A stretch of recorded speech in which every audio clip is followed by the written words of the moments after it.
probably could have made a commercial and made a pretty good money out of it. But like I say, nowadays there's just not enough. There's just not enough people in the industry to manufacture stuff like this.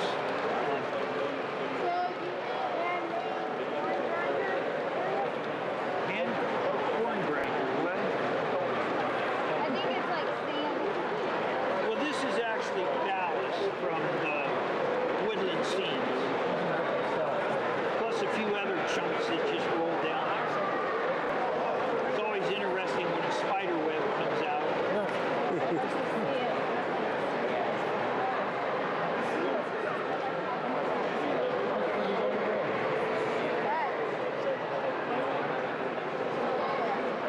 And I gather you get some sort of auger in there or something? Exactly. Yeah. Well, it's more of a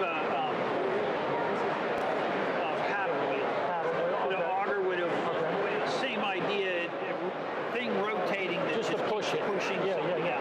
And then you had, and then you got your levers in there. The what? What?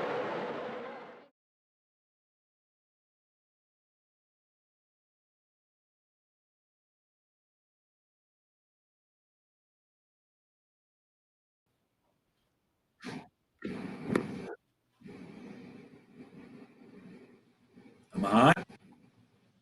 How hot? Hot, hot. Okay. Hey, welcome.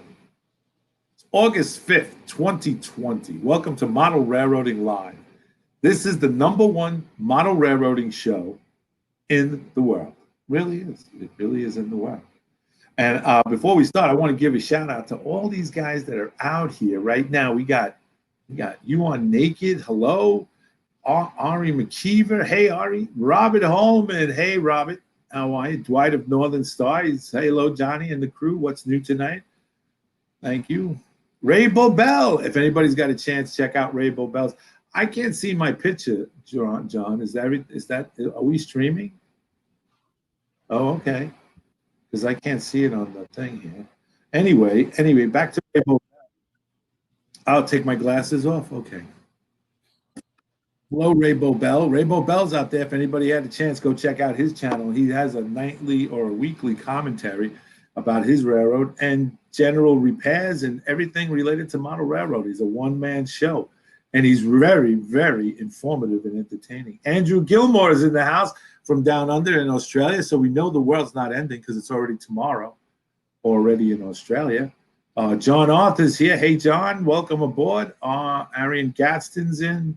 Let's see. Human City Junction is in. M&M Rails, my man Mark and Heath are here. Indian Head Valley Railroad. Ralph Renzetti, a.k.a. the Mudfather. Who else? That's it. Freddie Model joins us. And Human City Junction, once again, he's saying hello to Freddie Model and everything. So thank you for joining in on this Wednesday evening. We're going to get to our guest right in just a few minutes, but just I have a few announcements I got to make on as regards to our shows. First and foremost, we're coming live from the greatest city in the world, Des Moines. What is it? What is it? Des Moines? Des Moines, yes. Des Moines, Iowa. We're coming live from the greatest city in the world, Des Moines, Iowa. Okay, so some people have. Yes, honey. I'm sorry. Are you using my phone? Yes, I am. Can I have your phone? You can, honey. Can I throw this number on there? Yes, he is. You got it. Could you? I love you. I love you. I love you. No, I love you more. You're the best thing that ever happened to me.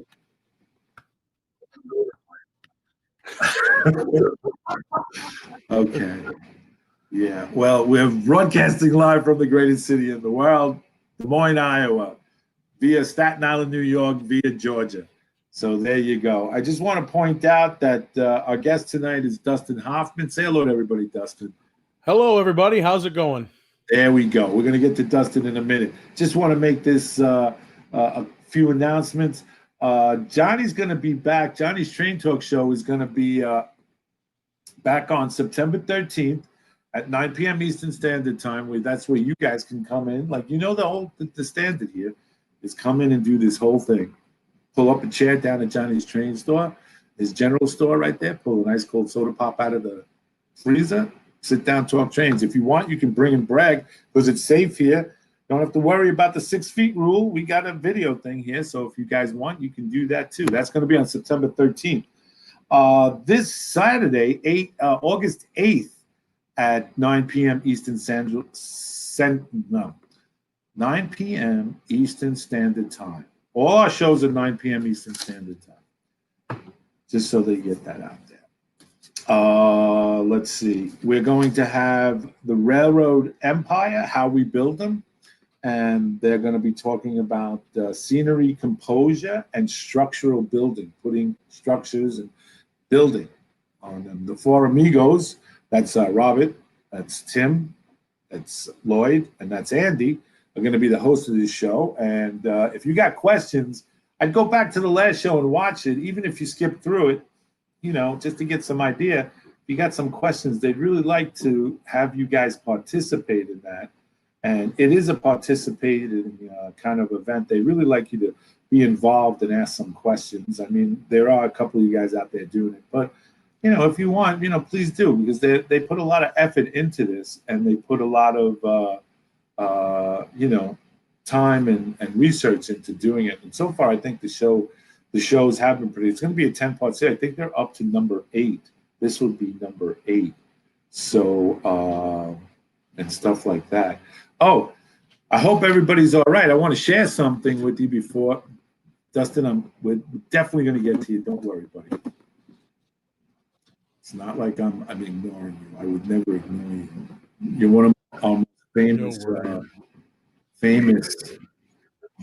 Yes, Rod Stewart. Yesterday during the storm, I hope everybody was all right. Here on the Eastern Seaboard, right here in New York City, we got slammed yesterday. Let me see. I want to bring up a picture. Here it is. This is what happened yesterday on the New York City Transit Authority. This is the number 7 line up at Howard Avenue, I believe it is. The roof of the station came down onto the tracks right there. So that's it. This where you see my cursor, where the covered board is, that's the 3rd rail right there. So that's live right now until they shut that off, and then they clean all that debris up.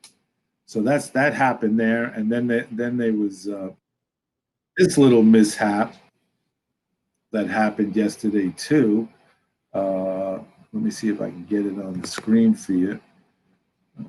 Yeah, here we go. Let's see.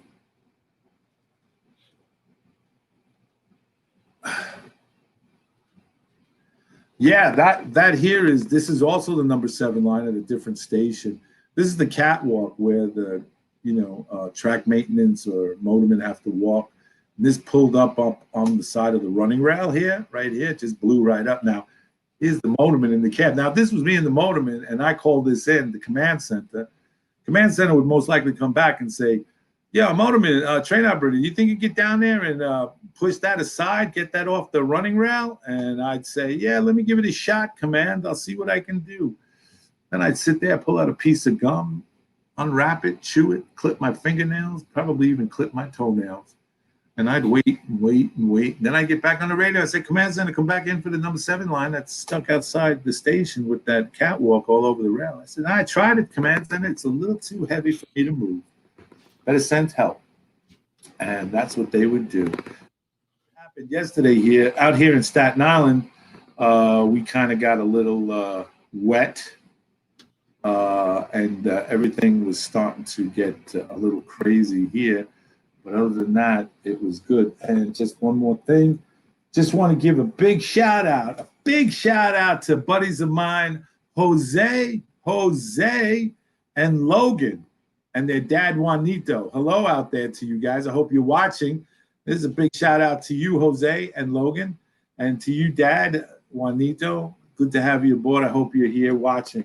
And a big other shout out to Edwin and Diana Perez. They're celebrating their 20th wedding anniversary. So hello to you and God bless you guys. Now I've taken up all. I want to introduce Dustin Hoffman. Dustin, good evening. Thank you for your patience. Hey, not a problem. Thank you for having me on. It's truly an honor. No, it's our honor to have you on. First and foremost, what's the name of your channel? My channel is Dustin's N Scale Railroad on YouTube. Pretty simple and short to the point. Dustin's N Scale Railroad. Okay, now I want you guys to know that because Dustin has 145 subs. Have you been on Wilmer's Indian Head Valley? Has he highlighted you? I got highlighted in one of his back a little over a year ago in one of his Railfan videos. I was on there, I believe, way back when it was that's what's neat, probably in the 20s is where I was. So yeah, but I was highlighted on there. Oh, drat. I'm trying to get somebody on that has not been highlighted on Indian Head. Well, it was an honorable mention if you want to get technical because it was like the number 2 or number 3 rating in his. Well, it's still on. I'm trying to get that one. That's still on. Yep. Yeah. Well, Wilmer does a great job. Check out. Oh, he does. Love his stuff. He does. He's a great guy. So thank you. So now you do N scale. Yes, sir. You do N scale, and how is N scale was your primary focus, Dustin, when you got into the hobby? N scale was my only focus the 30 years I've been in the hobby. Really? Started with N. Yep, I've never had anything else. There is HO in my house, so for those HO people, no, there is HO in my house, but they are my sons, and so that's his little train that he's got. But no, I've been N scale since 1990 when I started doing this. Oh, and how did you get in 19 what? 90, right on the screws. How old? 1990. I was 10 at that time. Oh, jeez, Louise. I am getting old. Not at all. So you got. Like my mom used to say, you don't get old till you're 103. Yeah, I guess so. She's right on that point. So, oh man, so you got in it when you were 10 years old, and was your dad involved in it with you? Or no, actually, he wasn't. So what happened was the whole thing was we had gone to Kansas City to see my cousin who lived down there, and he took us to Union Station. For those who have been to the Kansas City Union Station, there is a spot there where they have trains, model trains laying out, and have them out there. And it was, I can't remember if it was the exact same spot or not in the 90s. I mean, that was a while ago, but they had them, and I just was amazed by it. And so for about 6-8 months, that's what I wanted to do, was look at trains. And I'm not sure who was more wanting to do it, me or my father. I'm not going to lie. Yeah. But wouldn't you know, under the Christmas tree that Christmas, a few months later, there was my first Bachmann starter set N scale that I had, and have been running ever since. And well, not that one, but have been running N scale ever since I've been doing railroading. Cool. First and foremost, Eric Hall has jumped in at imro.com. Have you ever watched any of Eric Hall's videos? Yes, I have. He does a great job as well. He does. There's so many good people on here. Yes, there are. And we just welcomed Sparky, just came in, 107. I want you to know, Dustin, you're a big fan of Sparky's, aren't you? Oh, yeah, I like watching Sparky. Unfortunately, with the summer, I haven't been able to watch many people, but, come fall again, I'm going to be. Yeah. Well, Eric, I wanted to mention, because he said he didn't get highlighted, and I didn't want to leave him out and get his feelings all kind of hurt and upset and everything. So you got into it then, and you were really interested in the N scale. My friend Robert Holman says a lot of small-minded railroaders around here, meaning, N scale. Of course. So what is it that you like about N scale? What's that? I like the fact that for me, it's never been. I've never had a lot of room. Right. My first layout for the first 6, 7, 8, 9 years, first decade that I had anything, basically. Was on top of an old dresser, which had been converted from a console television set. So that was my layout, and I had one loop that I had a main line that kind of circled the whole thing, which I had a split, and so I had 2 loops basically. But it was very simple, but it had one siding on it to go to a coal mine and an elevator, and grain elevator, and that was it. Very simple. 3 or 4 buildings on it was all I had. A bunch of little apple trees, and thankfully I had all those micro machines growing up that I could use as cars, and they worked just fine for my N scale. And now presently you have a much larger N scale. I do. I'm still in this one side of a room, but it is for lack of better terms, it would say about 8 feet deep, 14 feet wide, and it's about the shape of an M, with the middle leg being longer. Could you give it? You have a laptop? Could you give a scan? Yes, I can give you a scan. So right now, let me go and get a hold of this here and see where I'm at. Let me let go of one of these cables that I don't need at the moment. And so here's where I'm at right now. This is one would be consider if you're looking at the bottom of the L of the M, that would be the bottom left side. And that's where I'm building. I've got 2 main lines, passenger line, freight line, and then I have an ethanol plant in here. And then going up into my hill, you can see my wind generators. Sorry about the lighting. That's all and right. Then from there, it goes back to, I have a grain elevator here, and that becomes the 3rd leg down to my yard. And that comes down around my brewery, which I'm redoing some of the track already. I was done. I had a full loop, and then I decided to rechange some stuff because, it never ends.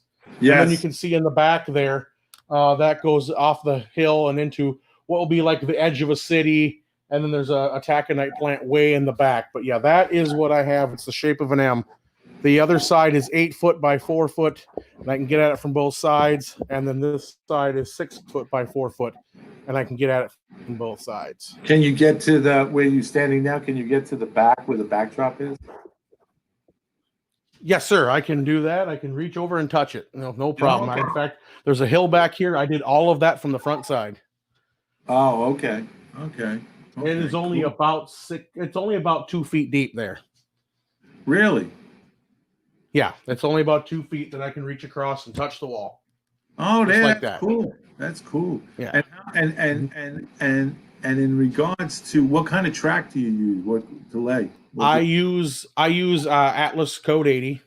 That's all that's what I've had since the beginning. And my local hobby shop, when it closed, when I was just getting ready to leave high school, and I knew I was never going to get out of the hobby, but I knew I was going to be taking a break for college.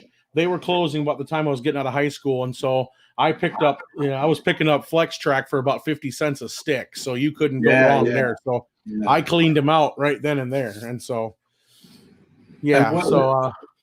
And what power? What was that? Empire? What powers this Empire? Right now, it's being powered by my NCE power cab. Oh, cool! I have one of those. Those are really sweet. Yep, really enjoy it.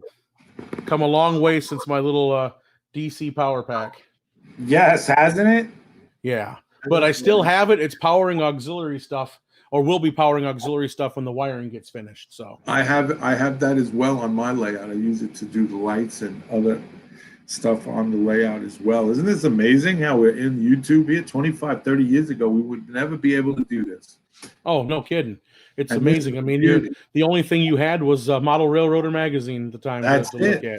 That was our one publication, and that's what we waited for every month at the end of the month, the beginning of the month to get it, and stuff like that. And then we have now look at this now. Even this is with the pandemic that we're involved in the middle of everything. We get a chance to, at least we can do this. Oh, exactly. Yeah, Adrian Gaston, Tyco Power Packs. You're right. MRRO Com says, I have one too. Best decision any model railroader could ever make is NCE. Dustin, you are a smart man. In my club that I belong to, the modular runs Digitrax, and this first time I sat down with it, and I have nothing against it. That's what you like. That's great, but it's definitely a difference when you want to switch to the other. It's handy. It's got its pluses and stuff, but yeah, when you go from one to the other, it's a learning curve. Let's see, Eric. I think people can talk in the chat. I might be wrong, but it's a place to socialize. Oh, I don't know. Is that something going on here that we shouldn't? Oh, skip it. I'm skipping it. I don't want any of the drama. We don't want drama, Dustin. We want model railroading. We have enough drama in our life.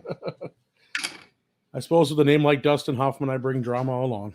You do. We were every time somebody said every time what was going on. Every time somebody would ask, "Who's this week's guest?" I'd say Dustin Hoffman, and they'd go, "Dustin Hoffman, the actor?" I would say, "Well, you'll have to wait and tune in and see." There you go. So now, Dustin, do you have? You don't have a name for this railroad. We should have a No. We should have a contest.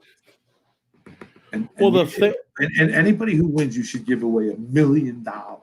Yeah, there we go. There we go. One of those. Are you going to front me the $1 million so I can give it to him, Bill? Oh yeah. Checks in the mail, buddy. Checks yeah. Yeah. Well, checks in the we're mail. good to go. Yeah, I got you covered. You're my friend. You're my buddy. You're my pal. I got your back, brother. So, yeah. So there is no name, but what do you base your railroad on? I mean, do you have a specific era and a theme? I try to basically go from what I remember growing up, so 80s on to today. Now, I'm not well versed on what GPs were this and ACEs and whatever was on the railroad at that time. I don't know. I can't tell you. I just run the trains because I enjoy watching the trains go by. And hey, this train looks cool. It's going on my layout. But we had a lot of I would say we had mostly GPs where I grew up. I grew up in southern Minnesota, a very rural area, about 15 miles from what used to be the Dakota, Minnesota, and Eastern line. And my elevator, in fact, that was behind me before, I've modeled off of a real elevator that was near my hometown. And I've just been running off of that modern era, and I model southwest to try to get towards northeast Minnesota, like where you would see the taconite. So more of a diagonal swath across Minnesota towards like what would be Duluth Harbor in that area. In fact, I have an iron ore ship sitting behind me on the shelf on the bottom that I built a long time ago in Minnesota. And I used to have an iron ore dock that's not with me right now down here. It's still in storage. But no, I had that little run so I could get grain and ore and ethanol and everything to the docks. Oh, cool. Very cool. Very cool. John Arthur says, yeah, your railroad, do your own thing with it. What makes you happy? What makes you happy? That's true. That's true. Because if you get, some guys get bogged down into it, and which is cool. Like I do South Brooklyn Railroad based on the Bush Terminal, and some other guys do, Vermont Railways and whatever, they remember as a kid and they want to reenact it. But you kind of freelance in there, but you kind of basing it off something. But, you're just having fun with it. You're doing it. Are you doing any kind of, is it going to be are you going to do prototypical operations, or are you going to use it as, It's gonna be whatever turns my crank at the time, is for lack of better terms. I might do some operations and run shipments one day of ethanol and corn and interchange that way, and I may just run it through loops and enjoy it another day. It's just I kind of built it that I can do whatever I feel like any given day. Whatever strikes you. Yeah, exactly. That's cool. Crazy Joe 67 says, when I was a kid, my uncle got me into model railroading. That's great. William A's in the house. Hey, William, welcome aboard. Sparky 107 asked, Dustin, is that like a pegboard behind you? It looks like for hooks, or is just what it looks like for me? If he's okay, so Sparky, if you're talking above my backboard, that's just poured concrete that they put hooks in. If you're talking about the actual background, that's just masonite hardboard, like the pegboard without the holes in it that I painted up. But that's what I have. Just no hooks in it. There you go. Hold on, I'm trying to get this off my screen. There we go. Crazy Joe 67 says, my uncles took my brothers and cousins and me to see what's driving theater. They still make those things? Thank you, Sparky 107. They actually got one in up in northern Iowa. They've got a drive-in theater that still runs, or was still running. Well, we have one up here in New York State, up in Harrisburg, I think it is. You can go there. They show 2 movies. Oh, okay. I'm too big to fit in the trunk now. I know that feeling. Yeah, I can't. Whatever. But so let me see. Now, do you know? Do you know? But of course you know. I'm trying to think. I lost my train of thought here. So what kind of here? I know what I got to say. What kind of industries do you got? You got the mine or mine? I have a taconite plant. It's Gustafson and Goldman taconite, named after those two old grumpy old men from Minnesota. And I was building it. That was building it that night, watching grumpy old men, and I was making the stickers for it. And I thought Gustafson and Goldman right there. There you go. Sometimes that's the best. The best. Yep. Best. So I have that, and then I have a brewery. Like it's down here on that middle leg of shoulder. I have that little loop. I have a brewery down there. I have made a bunch of beer reefers that I made to go in there. I've got a grain elevator behind me here that I made out of just stuff around the house, and then there's an ethanol plant here just to my side here, and a wind generator, kind of what we would call the edge of the Buffalo Ridge in Minnesota, which is a very big elevation. The Buffalo Ridge is actually one of the highest elevation changes between the Rockies and the Appalachians. It is where the Dakota people would hunt buffalo in that area, and there was a lot of spots where they would be able to drive the buffalo, and they were through that ridges where they were plentiful and where they were hunting them.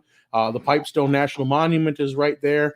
So it's a very sacred place there, and it's also very convenient for wind generators all over the place in that area.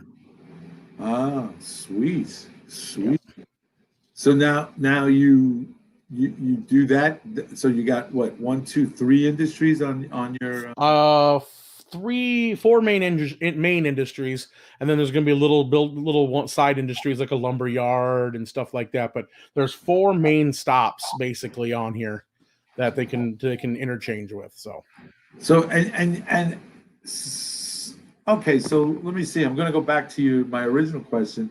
Was you have 4 good industries working, but you're really not concentrating on prototypical operations? Not a lot, no. I just, this is my first layout that I've built. Well, first layout I've gotten finished this far without my father. My father passed away 13 years ago, and it happens. It's I know. And so this is the first time I've attempted something without his help. And so I started one in Minnesota before I got my job offer and moved to Des Moines. And so I had to stop. And so now I've got this one, and I've actually completed a loop, 2 mainline loops, and passenger interchange with freight. And yeah, that's where I'm at right now. I've kind of got it that if I want to, hey, today I'm going to move a bunch of corn, like I said, corn cars from the elevator over towards or drop some off at the ethanol plant and some at the brewery, that's what I'm going to do today, or if I want to move ethanol to the city where it will head out from there, that's what I'm going to do today. Not a big one thing where, I've got to have not going to have a big ops session. In fact, the first time I talked about ops, and I'm sure all of you know, Ron from Ron's Trains and Things, he was doing a special one night, and I was watching it on my TV in my bedroom. My wife came home, and I was watching, he was talking about all these little cards, the way cards and stuff. And my wife is like, what is he talking about? And I said, the way cards for the dispatcher. And she's like, for the little people in the layout? And I said, no. I said, for you have an ops session. And she goes, well, what do you mean? So I explained to her, you're going to have a bunch of guys down here. One guy's the dispatcher, and people are operating. And she goes, wait, before you go any further, there's going to be more dorks in my basement. Yes, honey. And afterwards, we're going to have coffee and cake. Yeah, exactly. Exactly. I know what you mean. Oh, no, more of you? That's exactly it. So, yeah. I know. So you you're really not planning to have, maybe someday when we get to a permanent house down here, possibly. This is just a rental, so I know its days are limited, and that's why I'm not putting it's more about getting my skills honed, and showing that I can do it, and that way, if I decide to go to a basement empire someday after the kids move out, God willing, I'll be able to do that. Okay. All right. And so now you've been doing model railroading since 1990. Mm-hmm. 2000 is 10, 20 is almost 20 years now, if my math is correct. Almost 30. almost 30 years. Almost 30 years. Yep. And still, and I like the fact that you said you're still honing your craft. That's a good thing because, you never learn. You always continue. Yeah, I had a few years that I was out before I came back in, and so yeah, it takes relearning. And when I came back, I had never heard of DCC, and so it was a Right. whole thing of what's this and what do I need to do that for? And yeah, Okay, let's see. Sparky 107 says, Dustin, what is the one dream spot you want on your layout? Spot, a scenery, or an industry? oh, I'm gonna have to say my dream spot, the one I've got the most vision for, but I know is going to take the most work, is this blank slate that I showed over here, where my eventual city's going to go, or edge of a city. I want to have businesses. I want it to look like a city. I want it to look really cool, that it draws the attention. Not that it draws attention from everything, but that's what I want to be my. That's what I want to be my spot. I really. The ethanol plant's another one because it's the Buffalo Ridge. It's such a beautifully scenic area where it's not structure, it's landscape. And so that's what I want on that. That's the landscape. And then that would be more of the structure scenery kind of thing is what I really want. That'd be kind of the juxtaposition there. Right. Dwight at Northern Star Railroad wants to know, Dustin, do you have any D, M, and E logos? I have 5 of them. I have a GP38, and if you'll permit me, Bill, just to reach off of here quick. Sure, go right ahead. I will pull this one off of here. This is the only one. I am also, even though I know DM&E never had -9s, I did, if it's easy enough to see, I am running a -9 DM&E Mount Rushmore, and I've got 3 more that I am repainting. So that is what I'm going to have 4 -9s and 1 GP38 in my DM&Es. I'm primarily DM&E with a UP, a CP because they bought the DM&E, a BNSF because they were close to interchanging in there, and I also have the Duluth, Mesabi, and Iron Range as my freight runners. Really? So far, let's see. Dwight at Northern Star Railroad in big capital letters goes, wow. 5? 5, and that one was hard. The only one that's not custom is my GP38, and I put him back in the toolbox because he wasn't behaving himself tonight. But that one was the hardest one for me to track down, and I ended up finding him in a small little train and candy store in Buffalo, New York, on the internet, and it was the only one they had left. And I was on page 17 of a Google search when I finally tracked that one down. Wow. And it's no longer there anymore. They left. IMRO.com says yes on that when he saw it. Scully River Valley. Hey, John. Cool Loco, Dustin. Crazy Joe 67 GP38-2 is my favorite. He says you should make that diesel look lived in and worn out. And they're going to get there. William A. says sweet looking locomotive. Sparky wants to know, how much of your stuff do you repaint, locomotives or rolling stock? The -9s that I'm working on right now, the 3 that I'm repainting the shells on, are the first ones I've redone. They were old Union Pacifics, and I know there's going to be a lot of guys that are going to get on me for that, but I still have a Union Pacific on here. But no, they were old Union Pacific, well, not old, they were brand new -9s, and I still have the shells, but I got undecorated shells, and I went through with my airbrush, and I bought the Flow Quill paints for the DM&E ICE colors, and I went through and airbrushed them, and actually was a lot easier than I thought it was going to be. The kits always showed to have the yellow stripe that DM&Es have. They showed that as a decal, and I learned in a quick hurry I stink at water slide decals, so that's a real big pain for me. I know a lot of people have no problem, but I'm a dry transfer guy. Well, especially on N scale. That's yes. Yeah. And so I taped it and used the Tamiya tape or Tamiya or whatever it is this week. I used that tape, masked it off, and I just went through with the yellow. Then I hit it with the lines, and some of them are a little thicker, some are a little thinner. It was my first go run, but you know what? An N scale at 3 feet away or 2 feet away, you can't tell it's off by a half of a millimeter. Well, you're absolutely right. When you put your trains out on the thing, and plus if you weather them, My rule of thumb is that, if it's good enough, it's good enough, it goes on. And if somebody comes in and makes a critical eye, well, then they get the left hand of fellowship from me. There you go. Or I hand it to them and say, here, you do it then. Well, no, I just don't hand anything. I just give them their coat and hat and say, Yeah. "Hi," you know. Oh, okay. They're talking about the thing. Crazy Joe 67 says he likes strike transfer decals as well. Yeah. Welcome aboard, Steve 87th PSAP. He just joined us. He's having a little trouble with our show tonight. It's dropping in and out on him, so I don't know. Okay, so we've been going very strong, Steve, on this end. So John tells me, he said, this is weird. Well, it's the internet. Dustin, Human City Junction wants to know, do people ever confuse you for someone else based on your name?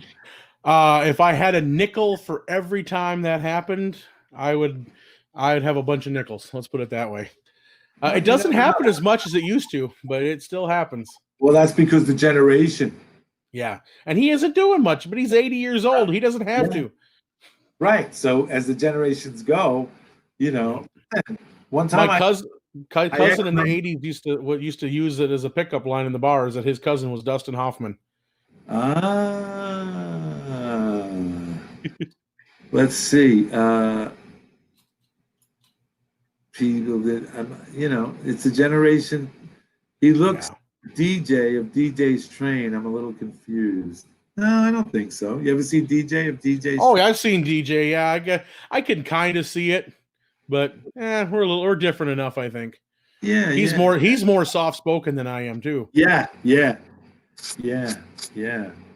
But yeah, I have a niece that one time she told me about Paul McCartney had a band. She says, "Oh, Bill, Paul, do you ever listen to Paul McCartney?" I said, "Yeah." She goes, "He has this band, The Wings." I said, "Yeah, he used to be in the Beatles." And she goes, "The Beatles? Who are they?" And I was like, "You got to be kidding me, girl." I talked to a guy the other day who didn't even know who Bob Dylan was. I had a neighbor kid ask me the other day if I knew what the moonwalk was and how to do it. I said, "Please, I grew up in the 80s. We invented the moonwalk." There you go. CL, hey, CL Lines is here. Hey, what's up there? How you doing? Oh man, we're getting all the oldies from the crew back on. We're getting the band back together, it looks like, over here. A lot of guys that used to come in earlier years ago are still coming back. What's up, man? Oh boy. Don't say that. I can't repeat what he said. CNL, did you guys get hit? You're in Florida, I know. Did you get hit with the, how was everything all right down there with you? Okay, well, he's typing that out. William A. wants to know, Dustin, what aspect of the hobby do you like best? Building, etc.? What part do I like best? You know what? I would have to say the structures, because I like the fact that you can do so much with a kit. You can change so much of it. You can build so much of it from complete scratch and have a bunch of stuff that would look nothing like a building and then come out looking like something. My elevator behind me is a prime example of that, of just taking what you have and what you can fit into your budget, and the fact that a budget doesn't necessarily have to mean you're crippled in this hobby. I mean, I had a lot tighter budget when I was in Minnesota, and therefore I was building and inventing a lot of stuff. And so, but I still had an elevator. I've got this elevator back here. I'm going to bring it over here. Sorry. But this is built, this kit. This is not even a kit. It's built out of closet dowels and balsa wood with a for sale sign covering it to make it smooth. Nice. But it's all closet dowel rod. I used to work at a lumber yard, and that's what I used before I was hit the big time anyway. And that's what I built it out of. My grain bins, my high capacity grain bins, PVC pipes, and poster board. Yeah, they're not corrugated like I want, and maybe someday, but they don't make kits for these 80, 180, 200,000 bushel and higher grain bins in kits. So you have to make do with what you have if you want to make it, and that's what I like about it. You can spend $80 for a kit and it will come out marvelous. You can spend $5 at the hardware store and it can look just as good. You're absolutely right. You're absolutely right. I was just watching a video on Sue Line, the guy who does Sue Line with Mr. the Curmudgeon on it, and he's doing silos, and he took them out of PVC pipe, inch and 2 inch, and he scored them on the to flatten them on the back so he could put them against the wall, stuff. So you definitely can improvise it. I built an iron ore dock completely out of upside down wood bridge trestles for the body of the frame, and it's balsa wood. And that's how I built my iron ore dock. And if you looked at it, I could share a picture of it if you don't mind. No. I've got a picture of it here. Let me pull it up and make sure I've got it working before I sure. Do all that. Railroad. I'm sorry. Go ahead. I'm sorry. Oh, go ahead. I'm bringing it up anyway, so it's going to take me just a minute. Yeah. Neely Historical Railroad has joined us. Don G, hello. All right. Eric Hall says the trick to N scale is use HO items. They scale out almost perfect for N scale. Just change the doors. Okay, that works. Well, that's just something I never thought of before. Learn something every day. Right. Dwight at Northern Star Railroad says, sue the Milwaukee Road. What a great sight to watch. Yes. I actually have the Milwaukee Road Hiawatha as one of my passenger setups. So, but here, I'm going to share this picture. Oh, that's not the one I wanted. I got to get the right one up here so I can actually show you what the thing looks like. Forgive me here. I had it pulled up, but I must have grabbed the wrong one. Yeah, right. I'm getting there. I've got my other screen down here so I can see what it is I'm looking at. And do you know what Dustin does? Dustin is an agricultural journalist, and he has his own radio show out there in Des Moines, Iowa, where he is talks about farming, farm equipment, farming, agricultural stuff, and here he is breaking all the rules. All right, and I got there we go. I'm sorry if it's not. I hope it's not infinite screen. I'll do that so it's not as bad. But there it is. That is built out of nothing but balsa wood and the upside down frames of trestle bridges, and then some safety rails and lighting, and a little bit of square tubing from the Evergreen products, and then all wired in, and she'll light up. But like I said, she's still sitting in storage right now in Minnesota. How big is that? How big is that? If I remember correctly, it is about 21 or 22 inches. Very good. Yeah. So, but that is built, like I said, out of upside down trestles, and so that's probably the piece I'm the most proud of that I've constructed without using a kit. That was just, I dreamt of it. I looked at some pictures online. I'm like, it kind of looks like this, and that's what I designed. So right. Just to for 1 minute, Dustin, I just want to know, as a public service message, that we have to do, if anybody has if anybody has seen this man recently, Scott, if you've seen him, please tell him that Historical Railroad is looking for him. If your quarantine is up and he is looking to get back to doing some model railroading, we haven't heard or seen from Scott in quite a while, and getting a bit concerned. So if anybody sees Scott, please reach out to Historical Railroad and let him know that you've seen him, and give him word. And Scott, if you're listening, please, get in touch with Don and let him know that you're all right. You'll be back soon. That's just a, public service announcement from Model Railroad Live. And what? Don, let's see. Yeah, I'm looking.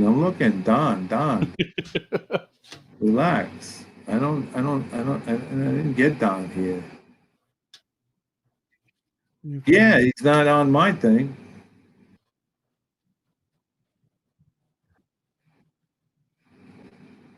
Well, I did see the site the show they had where they were looking for him and he was popping up everywhere. yeah, he was. He was in Australia. Sparky says he's seen Scott at the border, but he was turned away and headed towards Buffalo. So, Human City Junction says, I want to put a Z scale train in the background of my N scale layout to make it look further away. I knew a guy that did that with HO and N, and so I can't see why it wouldn't work with Z. Yeah, I wouldn't either, and just to address the situation, I was reading a letter in the recent magazine, Railroad Model Craftsman. And there was a guy who was talking. He wanted to talk to a guy.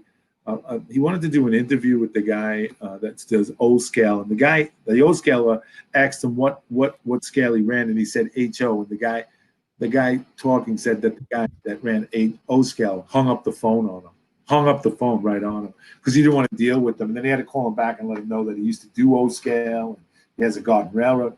But I think sometimes we get a thing out of, if you're not doing one scale or another scale, and I know we rag each other if you're doing N and if you're doing HO, if you're doing model railroading, what the heck is the problem, man?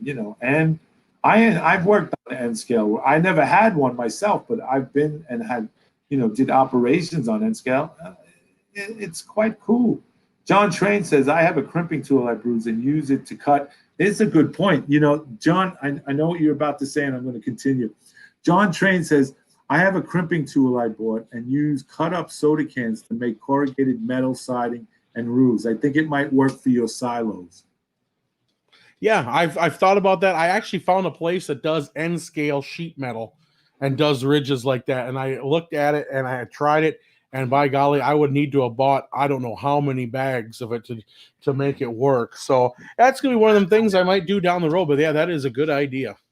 Yeah, that's an excellent idea, John. Way to bring. That's good. I've seen it done with just some tin foil and a crimper. Yeah.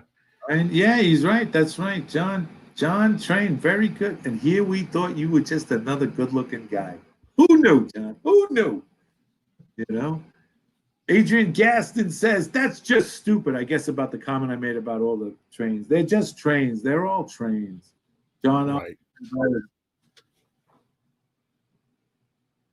What's John Arthur? I like all the scales. I just choose one that will work best for me. They're great stuff in all scales. Yeah, you got to be comfortable in what what you're comfortable with. I know people that work in 1-to-1 scale out in Como. Yeah. Greg Gilbert says Luke Towan uses mold and tin foil to make sheet metal. Yeah, he does some great stuff. Yeah, he does. Yeah, he does. It's just. Who said Dustin was a good-looking guy? He needs to go to NCE and have his eyes. Guess that's an inside joke. I don't know. Apparently, it's. Well, I know he was saying that you need to have your eyes checked to run NCE, but except for being colorblind, my vision is perfect. I think NCE works fine. I like NCE. It works for me. I got two of these controllers on the sides of each thing, and works fine for me. Human City Junction, Dwight City. I want to do something like that when I have enough space, either side by side or top and bottom. I guess they're talking about something in regards to that. Dustin, let me ask you a question.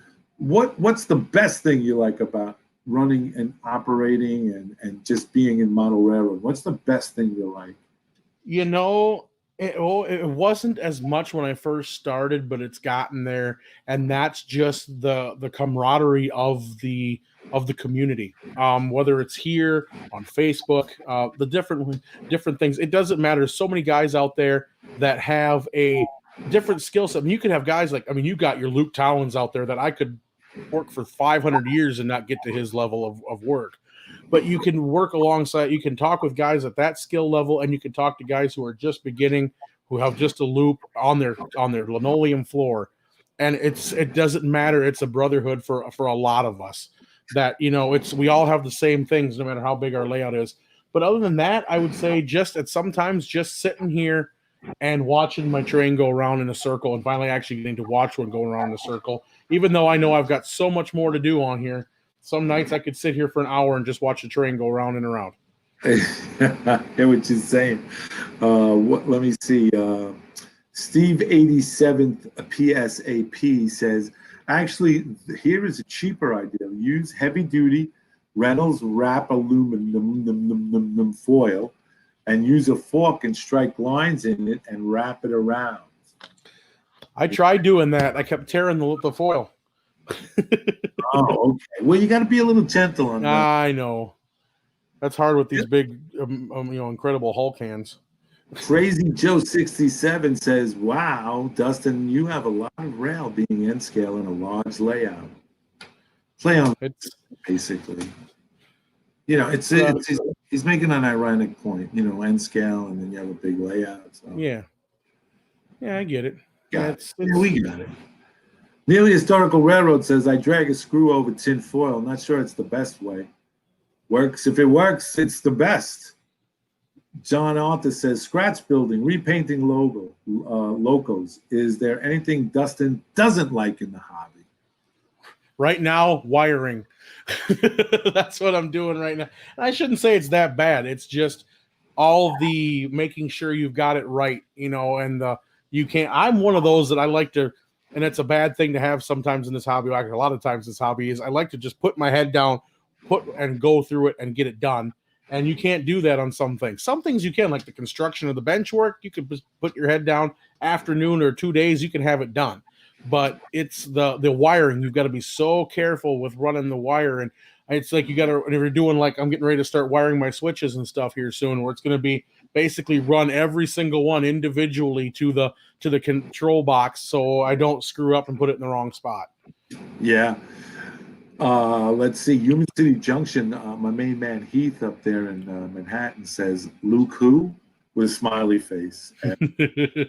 Sparky 107, he wants to know, Dustin, are you a member of a club, or when you have your layout up, you want to start a club? I'm actually a member of an N-Track club. I was sharing some pictures on, I can't remember what page it was, whose it was. I think it might have been Roy Smith's. And someone contacted me from Des Moines that they have a modular N-Track club. And so they got me to join that. And my son is part of that as well. Oh, so nice. That way we can have we're working on our first module, because I tell you, N-Track and modules are great, but they are a lot different when you've been focused on a layout at one time. And so learning how to do that and designing that, and we'll probably get more into that this next winter. But we've been doing that. I wouldn't want to start a club. No way. Too much management.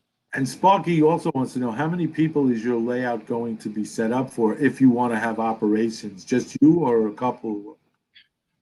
If you right now, I think that I've only got one patch panel in right now, so I could have two, but that doesn't mean I can't add more in the future. And I've thought about that. I would say comfortably, I wouldn't want more than 4 or 5 people down here anyway. Mm-hmm. But it doesn't mean we couldn't do it. But I would say 4 to 5 would be the maximum. But I'm looking at it. I've got 1 or 2 friends that would be interested enough right now that are down here that would maybe come over and run some trains. They're not into the hobby, but I think they'd come over for an hour and have some barley pops and run some trains. Sure. Human City Junction asks, and all right, he's asking this question, so go easy. He's a newbie here. Dustin, when will your layout be finished? Is it ever finished? There you go. It's I'm see, the thing is, it's for me, it's like everybody. You got so much stuff going on in life. I wish I could sit here and dedicate to all my time to it.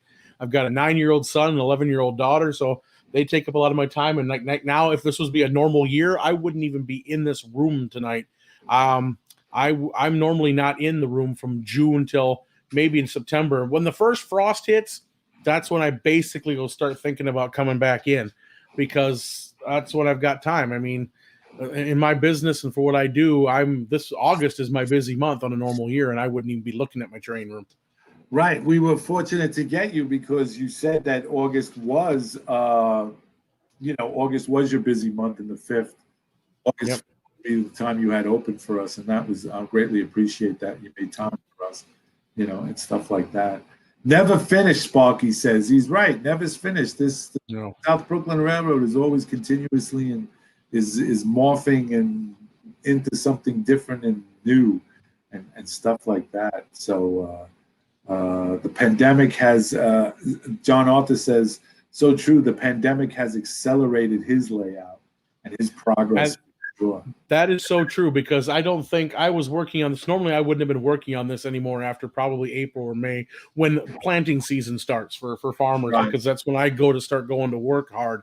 And had it not been for the pandemic and not me not being able to go out, I wouldn't have. I was working on this until June, when I finally drove my Golden Spike and finished my 2 main lines. So Right. I probably wouldn't have been looking at this until almost Christmas time otherwise, had it not been for the pandemic. You're absolutely right, because I usually do the same thing. I usually take off the, I don't come into the train room at all, practically, for nothing. And then, with the pandemic, a lot of things have been done on my railroad and stuff like that. So yeah, I know what you're saying. Let's see. I'm Timothy Del Marco. He says, I'm a fan. Is this the 4th week for Heath? Oh, he's talking about timeout stuff. But anyway, but your son, how is your son? How old is he? He is 9. He just turned 9 here in June. And he's been into trains and model railroads since as long as I can remember. Oh, a lot of derailment. I'll have to wait for the rest of the night on that one. Sorry. And so he's been accompanying me on train shows. Did you just have a derailment? I just had a derailment coming across my bridge. My Kato UP just jumped the track a little bit. It's been running I don't know how many times. Okay, we'll wait while you go urinate in the cup. Exactly. See what's in the system. Make sure. Oh, someone asked me an important question there. Progress. I'm sorry, I saw it in the chat. I just happened to say it. It's John Deere, Progress. It's John Deere. If it ain't green, you paint it green. In fact, the Des Moines plant is 2 blocks that way from my house. So, yeah, it's green. Wait, I'm trying to look for it. Just popped up on my chat. I was watching it. I'm watching it on my phone to see if I miss any questions, and yeah, I just saw it. It's like Case IH or John Deere or all Fent and all these. I'm like, nope, got to be green. John Deere green. John Deere green. You're absolutely right.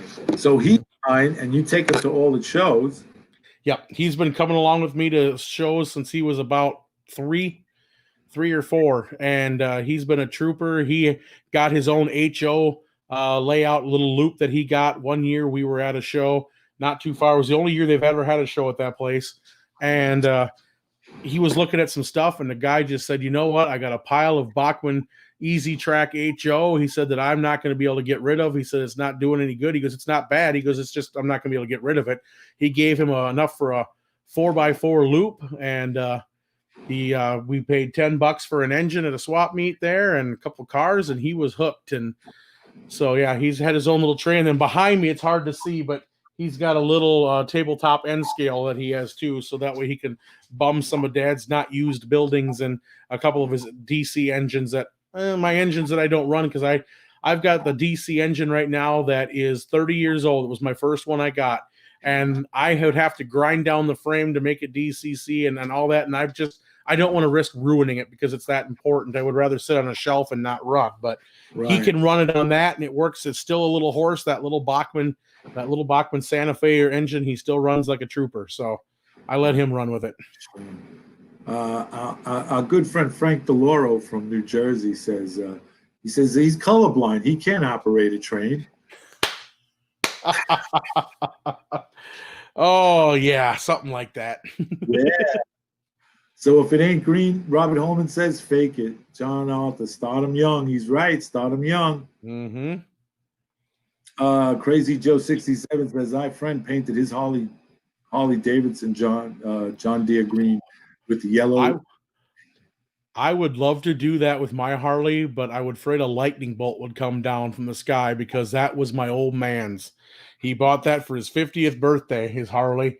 He had it for a whole 5 years before it became mine. And if something, I've owned it longer than he did. And that's the one thing about being the only kid. You get the Harley if your dad passes on. And if I painted that sucker, there'd be some lightning bolts coming down. I know for a fact.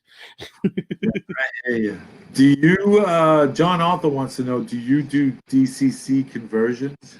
I do drop in decoders. That's as far as I go. I couldn't get into the, like I said, there's somewhere you could modify the frames a little bit. No, I can't. I don't have the skill set for that.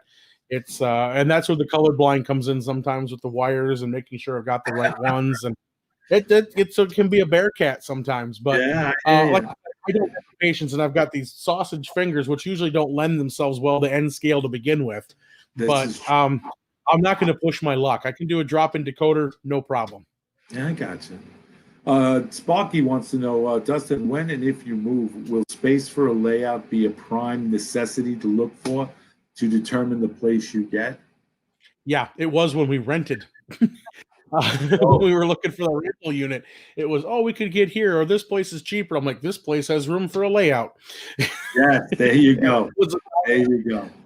Robert Holman says, my 1.5-year-old boy loves to watch trains both in real life and on YouTube.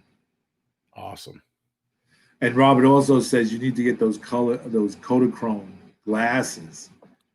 Oh, if I had 4Gs just laying around, I would gladly do that. But I can see color if I almost suffer a concussion. So I can tell you that right now. Blow to the back of the head, and I can see color for hours on end. Well, listen. Yeah, it's a no. Okay, lie. so how much a Kodachrome glasses? $4,000?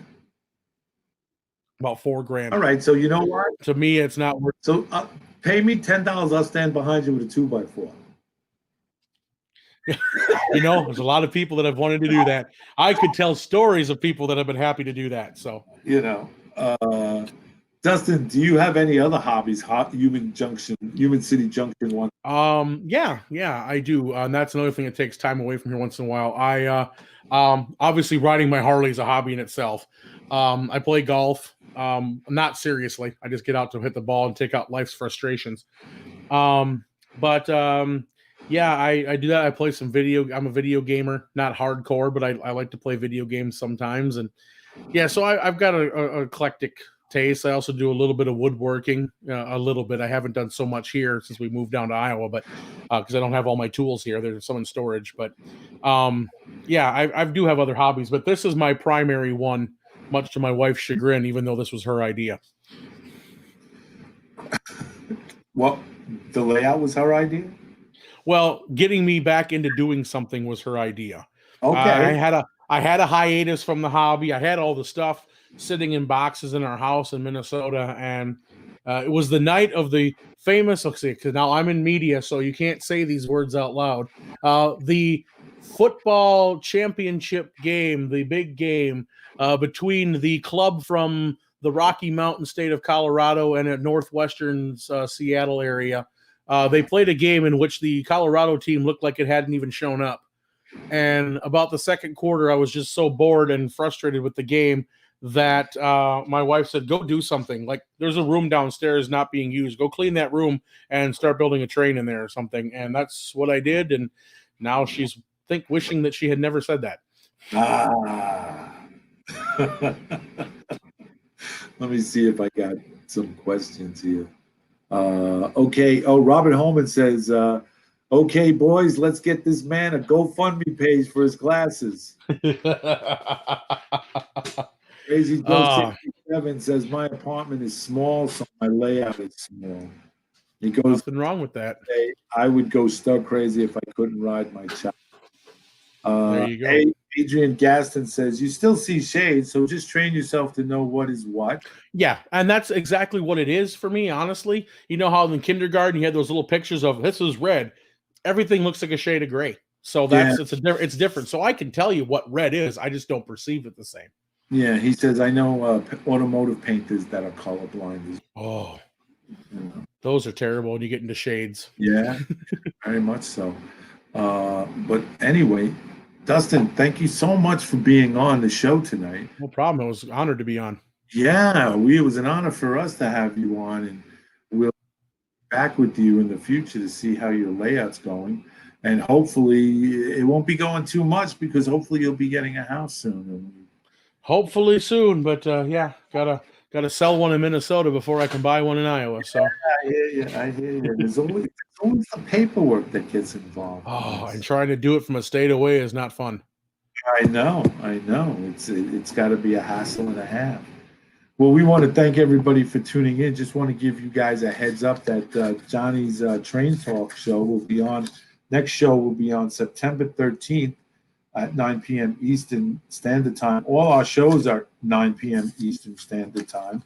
And this Saturday we have the Railroad Empires, how we build them, with the Fab Four: Robert, Andy, Tim, and Lloyd. Beyond, they'll be talking about scenery, scene composure, and structure building, building structures and stuff like that. Scratch building. I think this is episode 8. They have the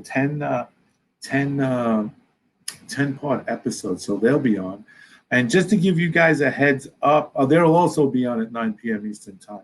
Just to give you a heads up, this will be the last Who's Big Bill Talking To for the month of August.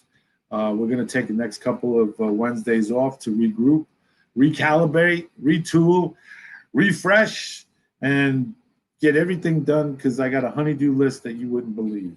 So I got to get everything straightened down and taken care of. But we'll be coming back September 2nd, and our guest will be Jimmy Simmons from, I believe, Monster Model Works.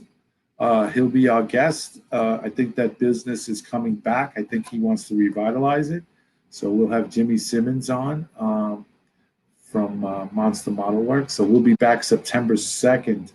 In the meantime, again, a shout out to Jose and his brother Logan.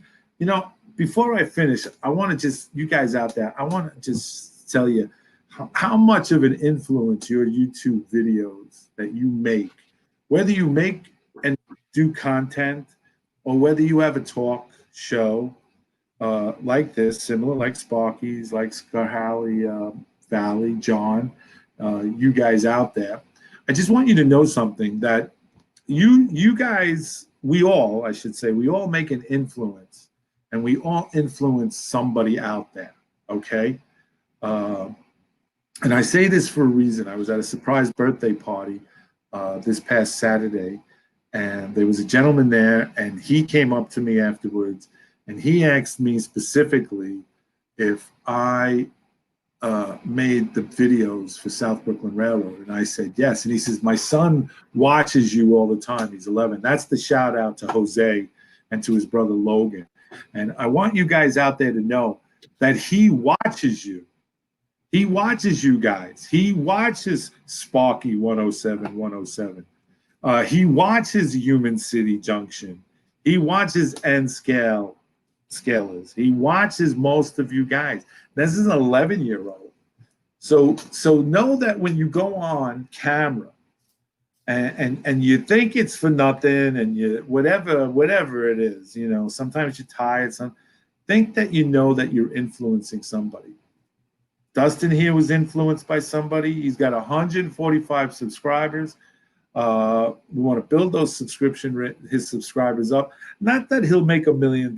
It's just that he'll share his ideas with a lot of other people, and maybe somebody will get the hint. Somebody will get the drive. The spark will be ignited and say, "Hey, you know, I used to do that, and I want to get back into it." And he said, and Dustin, I have to give you credit. You said it earlier. You know, we always complain and moan and groan about the price of this hobby, and you said, "You know what? I did it. I made the balsa wood. I made this. I made that, and I made it. I overcame and I adapted. If I couldn't afford it, I made it myself." And that's the beauty of this hobby. So just guys, I just want you to remember that you do influence people and you do make a difference. You may not think you're the best modeler in the world, but you're a good modeler. And how you become the best modeler is you keep being the good modeler. This isn't rocket science. This isn't brain surgery. We're not looking to compete with each other. We're not looking to make the bigger, better. We're looking to have this hobby. Listen, guys, we all know it. I'm not going to say it out loud because I don't want to get banned on YouTube. But we're going through a tremendous time in this country and in this world. Okay? Wherever your politics stand, wherever your ideology stand, this is a hobby. And this is what we need to do. And we need to be in this hobby. And we need to be brotherhood of the hobby and support each other and not tear each other down. You want to fight the fight? We'll fight the fight together. But the hobby, I'm telling you, it's the greatest hobby in the world. It is the greatest hobby in the world. And 25 years ago, 30 years, we could never do this. We could never do this. Now we're doing it. We're reaching people in Australia. They're reaching us in America and Canada and South America, all over the world, New Zealand, England. We have a big following. So know that you guys are influencers. You don't have to get the big breaks. You don't have to get the hobby store breaks. You're just being who you are and sharing your information, and that's what is important. And I will now get off my. I will tell you, stay safe, stay well, but be blessed. Okay? God bless. Dustin, thank you so much again for being on this show. It was Thank you, Bill. having you. And always, always, we'll stay in touch as always with you. I'll be a regular pain in your neck. And you'll be, when I call you, you'll tell your wife, I'm not home.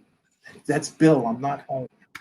I went out. I'm in the bathroom. Tell I'm in the bathroom.